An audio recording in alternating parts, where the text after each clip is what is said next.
ద్రుపదః అంటే ద్రుపద మహారాజు. ద్రౌపదేయః ద్రౌపదేయః ద్రౌపది కుమారులు. సౌభద్రః సుభద్ర కుమారుడైన అభిమన్యుడు.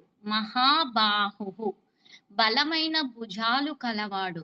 శంఖాన్ దద్ముః శంఖాలను పూరించాడు. పృథక్ పృథక్ ఒక్కొక్కరు తమ తమ శంఖాలను. పృథివీపతే ఓ రాజా అంటే ఇక్కడ ఏం చెప్తున్నాడు? ద్రుపద మహారాజు ద్రౌపది కుమారులు సుభద్ర కుమారుడైన అభిమన్యుడు వారి యొక్క బలమైన భుజాలు కలవారు శంఖాలను పూరించారు. ఒక్కొక్కరు వారి వారి శంఖాలను పూరించారు ఓ రాజా అని చెప్తున్నారు. అంటే ఓ ధృతరాష్ట్ర మహారాజా, ద్రుపద మహారాజు ద్రౌపది కుమారులు, బలశాలి అయిన సుభద్ర కుమారుడు అభిమన్యుడు మరియు ఇతర పాండవ పక్ష వీరులు కూడా తమ తమ శంఖాలను వేరువేరుగా పూరించారు అని చెప్తున్నారు. అంటే ఇక్కడ చెప్తున్నాడు అన్నట్టు. ఇంతకు ముందు మనకు ఆ శ్లోకంలో ఎవరెవరు శిఖండి మహారథుడు, దృష్టద్యుమ్నుడు అలా ఉన్నారు కదండి. అలా ఇక్కడ ధృతరాష్ట్ర మహారాజుకి చెప్తున్నారు ఏమని? ఓ మహారాజా, ద్రుపద మహారాజు ద్రౌపది యొక్క కుమారులు, సుభద్ర కుమారుడు అభిమన్యుడు, ఇలా ఇతర పాండవ పక్ష వీరులు కూడా తమ తమ శంఖాలను వేరువేరుగా పూరించారు అని చెప్తున్నారు. ఈ శ్లోకంలో సంజయుడు పాండవుల వైపు ఉన్న ముఖ్యమైన యోధుల గురించి చెప్తున్నారటండి.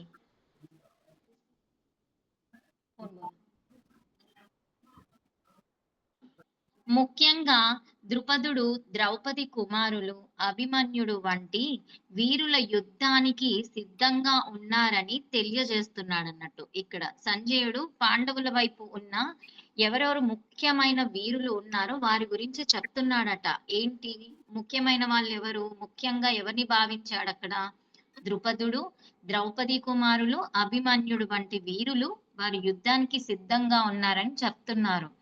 శంఖధ్వని ఇక్కడ కేవలం యుద్ధానికి సంకేతం మాత్రమే కాదు, అది వారి యొక్క ధైర్యం, ఆత్మవిశ్వాసం, ధర్మం కోసం పోరాడే సంకల్పానికి ప్రతీకగా కూడా భావించవచ్చండి. అంటే ఇక్కడ శంఖం పూరించినందుకు కేవలం యుద్ధానికి ప్రారంభం, మేము సిద్ధంగా ఉన్నామని చెప్పడానికి మాత్రమే కాదండి, వారిలో ఉన్న ధైర్యము, ఆత్మవిశ్వాసం, మేము ధర్మం కోసం పోరాడుతున్నాము అని చెప్పడానికి, వీటన్నిటికీ అది ఒక ఐడెంటిఫికేషన్ అండి. వాళ్ళు శంఖం పూరించడం ఇవన్నీ కోసం ఐడెంటిటీ.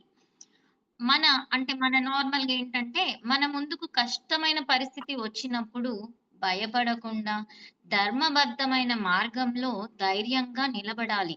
మనకు తోడుగా ఉన్నవారి బలం మనలోని విశ్వాసం మన సంకల్పాన్ని మరింత బలపరుస్తాయండి. అంటే అక్కడ యుద్ధానికి ఎలా అయితే చెప్పారండి చూడండి, ఆ శంఖం మోగించినంత మాత్రాన యుద్ధంకి శంఖం మోగించినట్టు కాదు, వారిలో ఉన్న ధైర్యాన్ని, ఆత్మవిశ్వాసాన్ని, ధర్మం కోసం మేము నిల్చున్నామని తెలియజేయడానికి శంఖం అని చెప్తున్నారు. అలాగే మన జీవితాల్లో ఏంటంట, మనకి ఎలాంటి కష్టమైన పరిస్థితి వచ్చినప్పుడు కూడా మనం భయపడొద్దటండి. భయపడకుండా మనం ధర్మంగా ఆ మార్గంలో ధైర్యంగా నిలబడాలి అని చెప్తున్నారు. అప్పుడు మనకి ఎవరైతే తోడుగా ఉంటారు చూడండి, ఆ ఉన్నవారి బలం మనలో ఏమవుతుంది? విశ్వాసం. వారికి ఉన్న మనతోటి ఉన్నారు కదండి మన కష్ట సమయంలో, ఆ టైంలో ఉన్నవారు, వారి వల్ల మనకి ఏమవుతుందంటే బలం సమకూరుతుంది. బలం సమకూరి మనలో ఏమవుతుంది? వస్తుంది, విశ్వాసం వస్తుంది. నేను చెయ్యగలను అనే పట్టు వస్తుంది. మన పైన మనకు నమ్మకం కలిగి మనకేమవుతుంది? ఆ పని చెయ్యగలం అనేది సంకల్పం మరింత బలంగా మారుతుంది అని చెప్తున్నారండి. ఎప్పుడైనా సరే అండి, ధర్మం కోసం నిలబడ్డప్పుడు ధైర్యమే మన శంఖధ్వని అవుతుంది. ఇది ఒక్కటి గుర్తుపెట్టుకోండి. మనం కరెక్ట్ గా ధర్మంగా చేస్తున్నప్పుడు, దాని వైపు నిలబడుతున్నప్పుడు ధైర్యమే మనకి శంఖధ్వనిలాగా మోగుతుంది. మనం తప్పు చేస్తలేము అని మన మనస్సుకు అనిపించి మనం ధర్మంగా ఉన్నప్పుడు మనలోని ఆ విశ్వాసం పెరుగుతుంది. సంకల్పంతోటి మరింత ధైర్యంగా మనలోన శక్తి ఒకటి వస్తుందండి. అదండి దీని యొక్క అర్థం. కాబట్టి మనం ఎలాంటి సిట్యుయేషన్ వచ్చినా కూడా అండి, భయపడకుండా మనం ధైర్యంగా ఆ సమయంలో ఉండేలాగా మనం చూసుకోవాలండి. అప్పుడే మనకి ధైర్యంతోటి మనం ఏ పనైనా చేయగలుగుతామండి. ఇదండి దాని యొక్క అర్థం. 19th శ్లోకం అండి. సఘోషదార్త రాష్ట్రాణం హృదయ